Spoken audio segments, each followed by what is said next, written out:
Aw, so that's Lewis and Logan. These are Layla's available puppies. The adult in here is Skipper. He's so happy to be in here to play. Yes, you are. You're so happy. Of course, you've had a fresh haircut, too. Yes, you have. Those puppies get you going, don't they, Skipper? Yay! You get to play. You get to play with puppies. They're more your size. You don't have any adults that are your size. You just get to play with puppies, huh? So, Skipper, they're full grown. I mean, he's like well over 2 years now. So, and he is getting close to 8 pounds now as his full adult weight. It's like 7.8 or something. So, get a little bigger. But as you can see, I mean, it's still not a like super small dog. If I could get you over there next to a chair so we can kind of compare your height. You know, we're not talking poppet doggy here. You're not a pocket pup, are you? No, I think good puppy. Come here. I mean, yeah, you got 2 toys. 2 little toy hogs. And a good toy drive like these puppies have here. These are Layla's 3 remaining boys. Excuse me, that are up for adoption. I put out some new toys today. They're loving it. New toys. Ooh, where'd those come from, huh? Yay, it's like Christmas in here today for you guys. You guys are excited. You got new toys. Oh, Lewis, you just want to play with Skipper? Skipper loves it. Looks like Lester's going to be the tallest of these 3.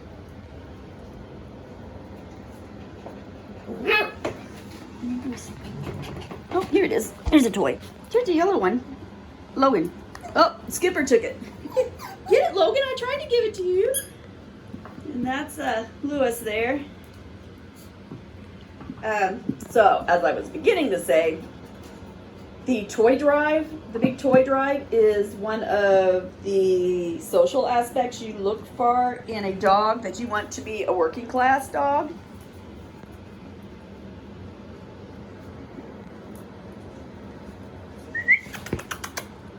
Hi, Logan.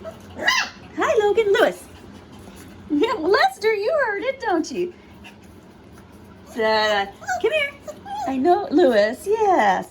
So, another thing you want when looking for that working class dog, whether it's emotional support, you know, or any working class, if you needed them to be a therapy dog, if you need them for, I've got dogs for, I've got bomb sniffers, cadaver sniffers. I've got dogs in all kinds of working classes, but, so you look for the big toy drive. When you call their name, they come to you. And if you can lay them on their back and they're calm and they don't fight you to get back up.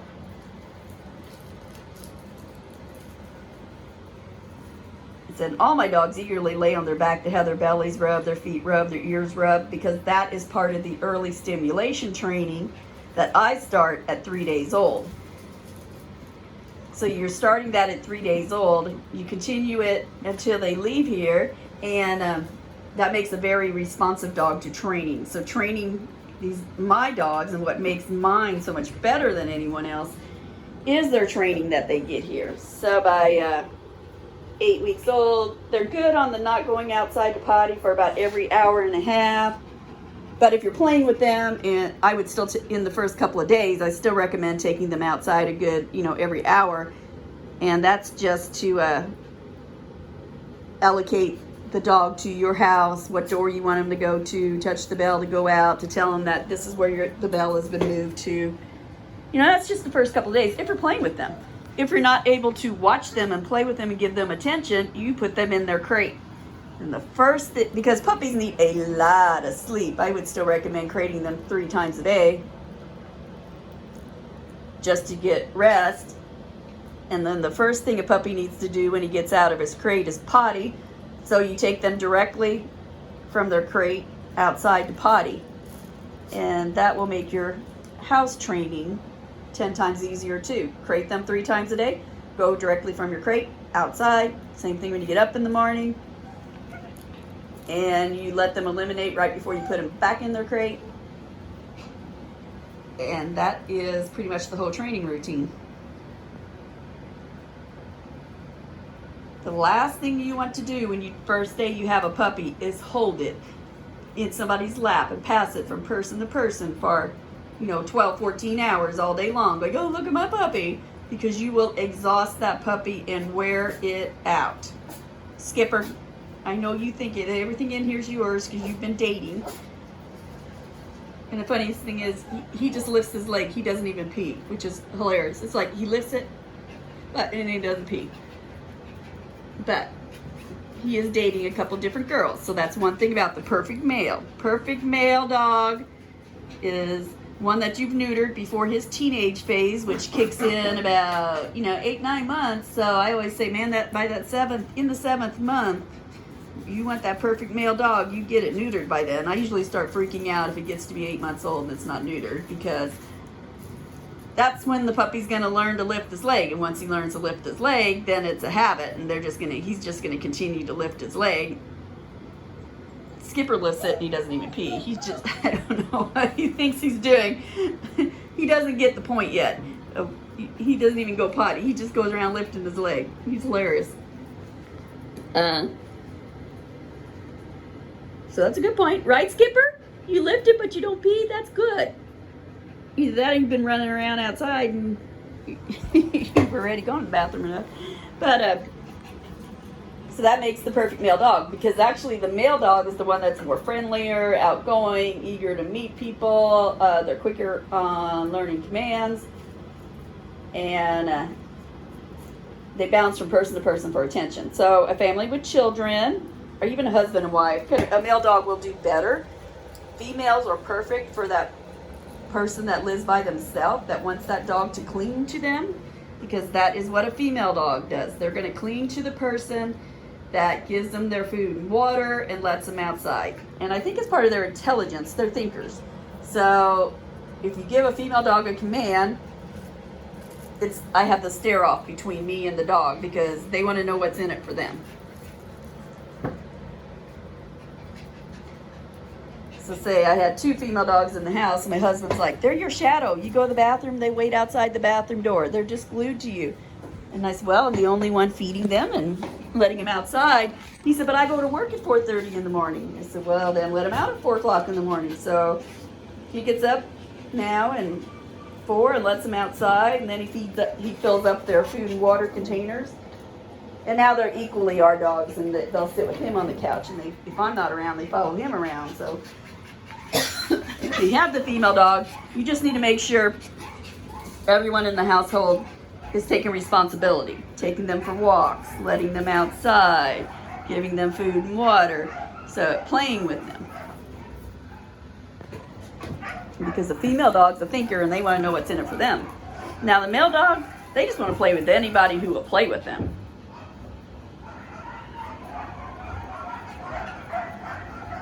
So they're just always going around looking for attention. So the male dog, perfect all around family dog, just get it neutered by 7 months old and you're good to go. So they can kind of be more loving. Females can be a little more stubborn. But just because they take, an extra few seconds to make a command, take a command, they still do. I just have to do stare-offs with my dogs and have to stare them in the eye, point at them and go, you will come in. And then they put their head down and their tail down. They walk on in. You want to play, Skipper? You're not a puppy yet, aren't you? And they're more your size. Aren't you loving it? These are Layla and Tate's puppies. So you're looking at between 10 and 15 pounds. Probably be more around 13, 14, 15 pounds maybe for Lester there. Maybe even a little bigger if he takes after Mom. And he's more long legs, so he'll be taller.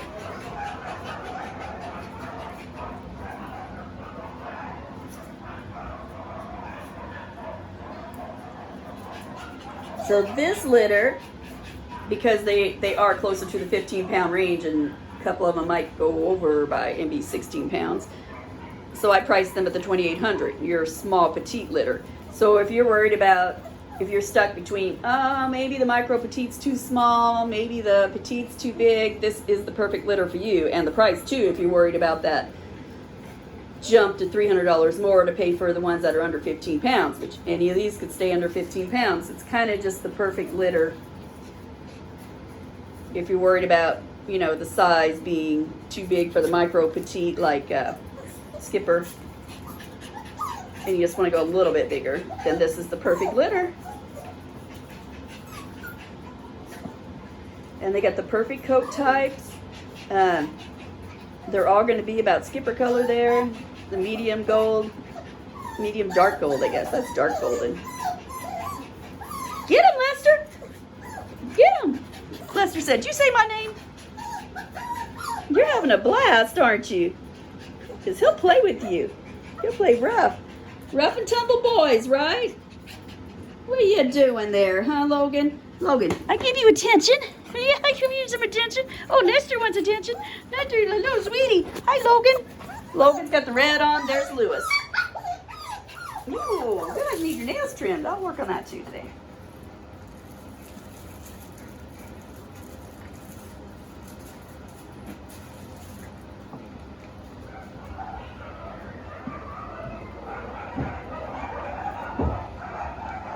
What's going on out there, huh, Skipper? What's going on out there, Skipper? Yeah, you love out there, don't you? It's play day. It's nice outside and sunny today. So, well, a little starting to cloud up now. It's supposed to start raining later on, but the temperature's mild for middle of winter in Indiana. 40s and 50s are excellent.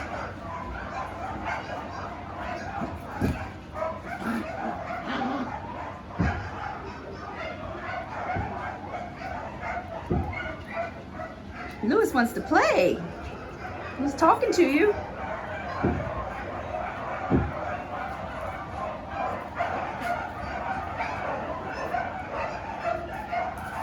Come here, Skip. Hi, baby. Hi, Skipper. Hi, Skipper. Yeah, that's sweetie. You're a sweetie, aren't you? You haven't had your hair brushed in a while. You're looking pretty shabby. But yours will go. And it's the rain. The rain's just making your fur curl up, isn't it? Because it has been raining like crazy. So let's see. If he goes over here by the chair, you can kind of see how tall he is. You know, for your comparison, but you're not going over to the chair.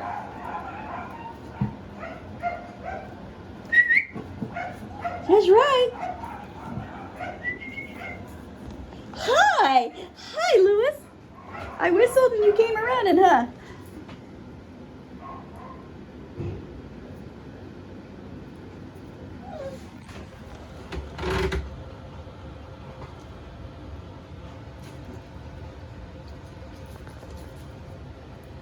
I know, Lewis.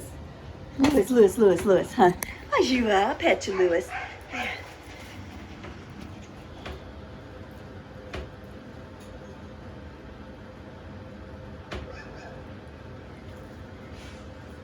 So Skipper's been freshly groomed, but as far as the coat type, you know, and the amount of curls, that's what these will pretty close to that. Let me give you an example here. These two here would probably be your best example right there. So these puppies are going to look like these. So you go from that or these two right here. So these puppies, these would probably even be closer because they're your small ones. So that's what these two will look like. These three puppies, actually. And that's what their coat types end up looking like. That's the wavy to curly shag.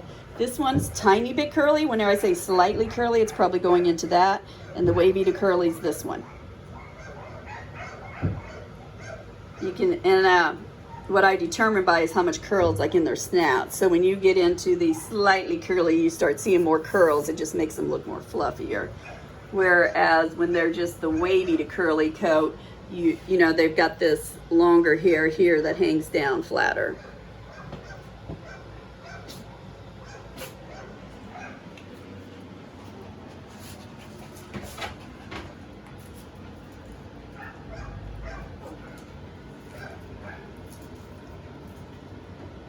Hi, Lewis. You're so intelligent. Look at that good eye contact, which is also a good sign of your working class therapy dog. You know, if you're just looking for one for emotional support or either just perfect pet companion, all three of these would score in their Amplitude test for that category. Okay. I mean, I would love to sit here and watch you all day, but I need to get some chores finished, so